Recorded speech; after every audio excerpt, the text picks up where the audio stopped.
Assalamualaikum warahmatullahi wabarakatuh. Bismillahirrahmanirrahim. Alhamdulillahil wahidil ahad, alladzi lam yalid wa lam yulad wa lam yakul lahu kufuwan ahad. Wassalatu wassalamu ala rasulihil mab'uutsi rahmatan lil alamin wa ala alihi wa ashabihi ajmain. Amma ba'du.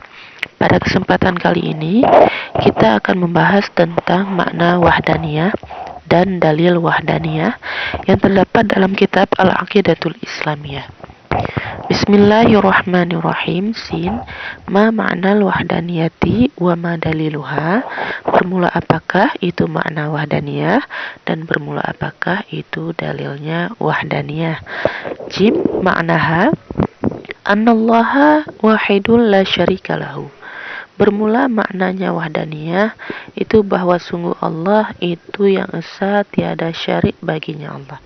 Nah, di makna wahdaniyah, Allah esa, tiada berteman, tiada beranak, tiada berkeluarga. Allah itu esa. Fi fi'lihi wala fi sifatihi wala fi zatihi.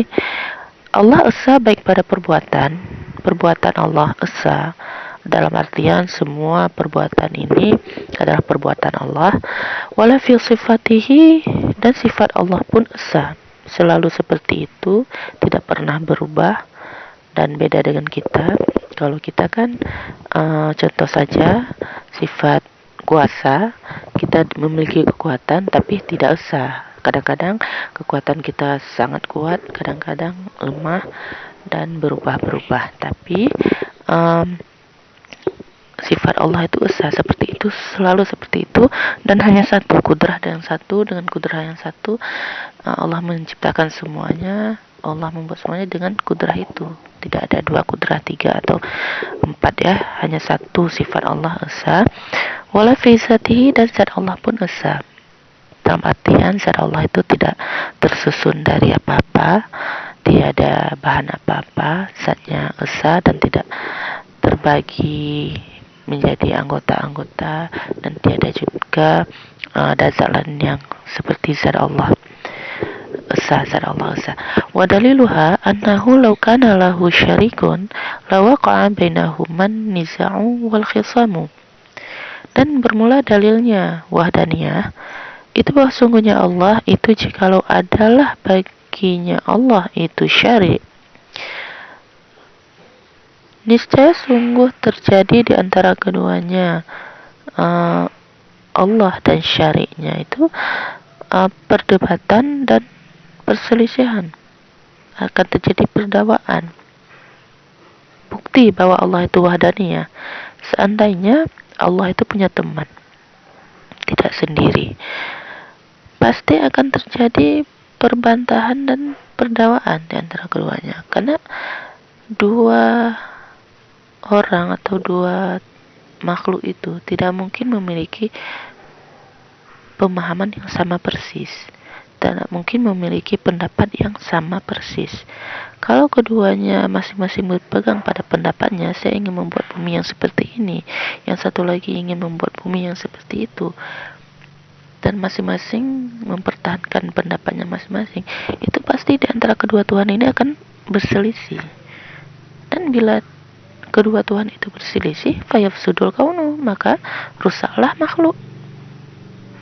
Kita pasti akan rusak, karena kita harus tunduk kepada Tuhan, sedangkan Tuhan yang satu menginginkan kita seperti ini, Tuhan yang satu lagi menginginkan kita seperti itu. Kita pasti nggak akan ada pegangan yang kuat. Begitu juga bumi. Mungkin hari ini bumi ingin berputar seperti ini, Tuhan yang lain ingin berputar seperti itu, akan rusak, tidak mungkin. Jadi kalau kedua Tuhan itu sama-sama memegang pendapatnya, bersikeras untuk melakukan seperti yang dia inginkan, maka kedua Tuhan ini akan berdakwah, melakukan perdebatan, saling berdebat. Maka di saat kedua Tuhan berdebat, makhluk ini akan rusak. Walau ittafaqa lahtassa kullum minhuma bi'amalin. Dan jikalau sepakat oleh keduanya, oke, kamu ingin buat bumi seperti itu, sedangkan saya ingin buat bumi seperti ini, tapi udah kita buat seperti itu saja, sepakat. sungguh terkhusus tiap-tiap daripada keduanya dengan perbuatan. Dan jikalau sepakat oleh keduanya, niscaya sungguh terkhususlah tiap-tiap dari keduanya dengan perbuatan. Berarti pasti akan ada perbuatan yang mendominasi. Ini yang jadi ini bumi kita buat seperti pendapat siapa? Pasti akan ada Tuhan yang mengalah. Pasti pendapat satu orang yang akan dipakai. Fayusbihu kullu wahidin minhuma ajizan amma yaf'aluhu al-akharu. Maka jadilah tiap-tiap yang satu daripada keduanya, Tuhan dan syariat tadi, itu yang lemah daripada barang yang memperbuat akannya barang oleh yang lain. Maka jadilah tiap-tiap yang satu daripada keduanya, Tuhan dan syariat, itu yang lemah daripada barang yang memperbuat akannya barang oleh yang lain. Kalau yang tadi kan ingin membuat bumi seperti ini, yang satu lagi ingin membuat bumi yang seperti itu. Kemudian mereka sepakat, oke, kita buat bumi yang seperti pendapat kamu. Tapi yang satunya lagi itu lemah karena kehendaknya ini tidak bisa dipakai. Yang dipakai kehendak Tuhan yang satu lagi. Berarti Tuhan ini Tuhan yang lemah. Mana mungkin seorang Tuhan itu harus lemah? Nggak mungkin. Wa hadza fi sya'nillahi batilun. Jadi tidak mungkin ada dua Tuhan yang bisa merusak makhluk karena perdebatan mereka, ataupun yang bisa melemahkan kehendaknya karena harus mengikuti kehendak Tuhan yang satunya. Itu nggak mungkin. Itu bukti Allah ini esa. Qala ta'ala, berfirman ya Allah Ta'ala, lau kana fihima alihatun illallahu lafasadata wa ilahukum ilahu wahidun. Jikalau adalah pada keduanya langit dan bumi itu Tuhan selain Allah, niscaya sungguh fasid oleh keduanya langit dan bumi. Dan bermula Tuhan kamu itu Tuhan yang sah. Seandainya di langit dan bumi ini ada Tuhan-Tuhan selain Allah, pasti bumi dan langit ini akan rusak.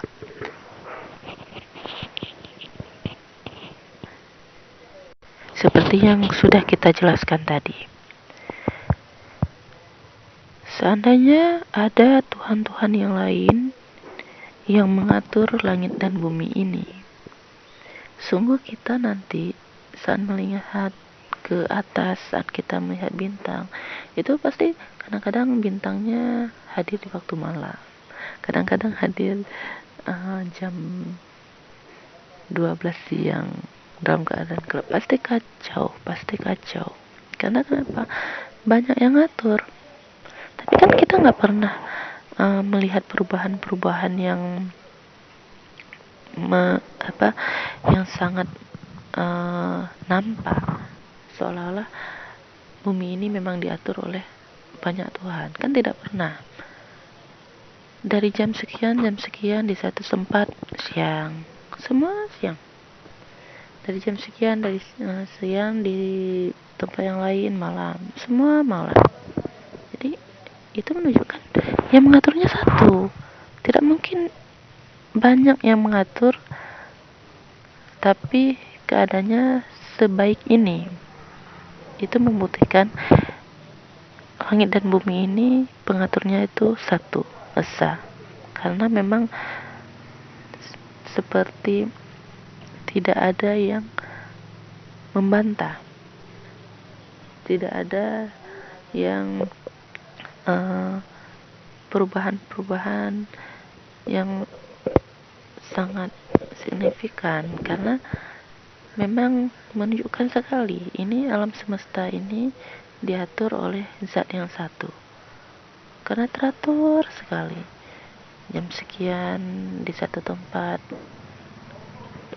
terbit matahari, jam yang lain di satu tempat hujan, dan memang tidak ada perbantahan apa-apa. Itu menunjukkan Allah itu adalah zat yang esa, yang maha kuasa, yang tidak ada satu makhluk pun mampu menghalangi kehendaknya, yang tidak ada satu pun makhluk yang mampu membantahnya, karena memang Allah itu zat yang esa, yang mengatur segalanya dan tiada syarik baginya. Wa ilahukum ilahu wahidun. Tuhan kamu itu adalah Tuhan yang satu, yang mengatur seluruh alam, yang mengatur seluruh makhluknya. Tidak ada Tuhan yang lain yang bisa membantah, tidak ada Tuhan yang lain yang bisa menggagalkan kehendak Allah, karena Allah itu maha kuasa dan hanya Allah lah Tuhan satu-satunya yang sah, yang berhak untuk kita sembah, yang berhak untuk kita mengabdi kepadanya. Jadi kesimpulannya, makna wahdaniyah itu Allah esa pada perbuatan, pada sifat dan zat, dan Allah itu tidak memiliki syarik, dan Allah itu yang mengatur sekalian alam, langit dan bumi. Allah sendiri yang mengaturnya, dan itu dapat kita lihat dengan mata kepala kita sendiri bahwa pemilik alam semesta ini adalah zat yang esa dan tidak ada perbantahan di dalamnya, tidak ada perselisihan di dalamnya. Semuanya terjadi begitu teratur, yang menunjukkan bahwa pengaturnya adalah zat yang esa. Wabillahi taufiq wa hidayah. Assalamualaikum warahmatullahi wabarakatuh.